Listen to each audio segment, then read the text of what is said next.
आज दुबई भारताचा भाग असता तर काय झालं असतं? तर कदाचित बुर्ज खलिफावर भारताचा तिरंगा फडकला असता किंवा दुबईच्या रस्त्यांवर उभं राहून आपण मस्त मिरची, वडापाव आणि टपरीवर कडक चहा पीत बसलो असतो. आता हा गमतीचा भाग झाला, पण तुम्हाला हे ऐकून नक्कीच धक्का बसेल की एकेकाळी दुबई, अबुधाबी आणि ओमान हे खरंच भारताचा भाग होते आणि त्यांची सूत्र दिल्लीतून ऑपरेट व्हायची. आता तुमच्या मनात प्रश्न असेल, जर तेव्हा हे प्रदेश भारताचा भाग होते तर आता का नाहीत? याचंच उत्तर आपण जाणून घेणार आहोत. पण त्याआधी गाजावाजाला सबस्क्राईब करा आणि नवनवीन अपडेट्ससाठी बेल आयकॉनवर क्लिक करायला विसरू नका. नमस्कार, तुम्ही पाहताय गाजावाजा.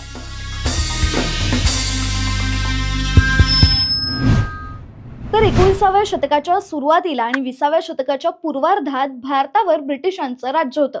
ते फक्त भारतावरच राज्य करत नव्हते, तर अरबी समुद्राच्या काठावर असलेले ट्रुशियल स्टेट्स म्हणजे दुबई, अबुधाबी, शारजा हे सुद्धा ब्रिटिश इंडियाचा भाग होते.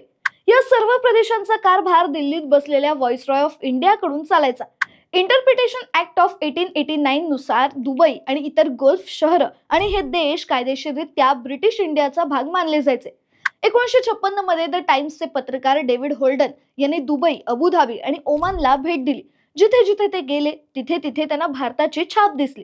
तिथले लोक धोब्याला धोबी आणि पहारेकऱ्याला चौकीदार म्हणायचे. याचं कारण म्हणजे या भागात भारतीय पॉलिटिकल सर्व्हिसचे अधिकारी आणि भारतीय सैनिक तैनात होते. इतकंच काय, तर अगदी ओमानच्या सुलतानाला तर भारतात सुद्धा शिक्षण मिळालं होतं. आणखी एक कारण म्हणजे भारतीय व्यापारी, खास करून गुजरात आणि मुंबईतले व्यापारी दुबईत स्थायिक झाले होते.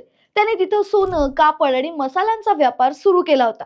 दुबईच्या बाजारात भारतीय रुपये चलन म्हणून वापरलं जायचं आणि अगदी पोस्टल स्टॅम्पवरही भारतीय स्टॅम्प्स वापरले जायचे.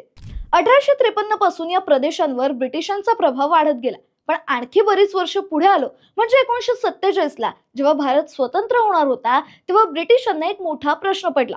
आता या आखाती देशांचं आणि ट्रुशियल स्टेट्सचं काय करायचं? कारण हे प्रदेश सुद्धा ब्रिटिश इंडियाचा भाग होते. काही ब्रिटिश अधिकाऱ्यांनी चर्चा केली आणि सुचवलं की दुबई आणि इतर ट्रुशियल स्टेट्स भारत किंवा पाकिस्तानमध्ये समाविष्ट व्हावीत, जशी जयपूर, हैदराबाद किंवा बहावलपूर यासारखी संस्थानं भारतात सामील झाली. पण इथे एक ट्विस्ट आला. भारत सरकारला यात फारसा रस नव्हता, कारण सर्वांचं लक्ष भारत पाकिस्तान फाळणीवर केंद्रित होतं. त्यामुळेच हा निर्णय इतका शांतपणे घेतला गेला की त्यावेळी कोणाचं तिथे फारसं लक्षही गेलं नाही. आणि 1 एप्रिल 1947 ला दुबई पासून कुवेत पर्यंतचे देश भारतापासून कायमचे वेगळे झाले. जेव्हा ब्रिटिश पंतप्रधान क्लेमेंट ॲटली यांनी सुचवलं की भारतातून बाहेर पडताना अरबी प्रदेशांमधूनही माघार घ्यावी, तेव्हा त्यांना विरोध झाला. 1966 ला दुबईत तेल सापडलं आणि मग त्यांचं नशीबच पालटलं.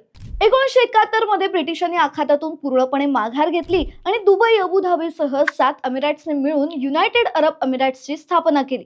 आज भारत आणि दुबई सारख्या आखाती देशांचे चांगले संबंध आहेत. दुबईत 38% लोक भारतीय आहेत आणि भारत हा दुबईचा सर्वात मोठा व्यापारी भागीदार आहे.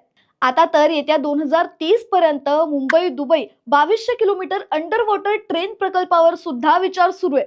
तुम्हाला ही गोष्ट ऐकून काय वाटलं? आम्हाला कमेंट्स करून नक्की सांगा. आणि अशाच इंटरेस्टिंग गोष्टी जाणून घेण्यासाठी गाजावाजाला लाईक, शेअर, फॉलो आणि सबस्क्राईब करायला विसरू नका.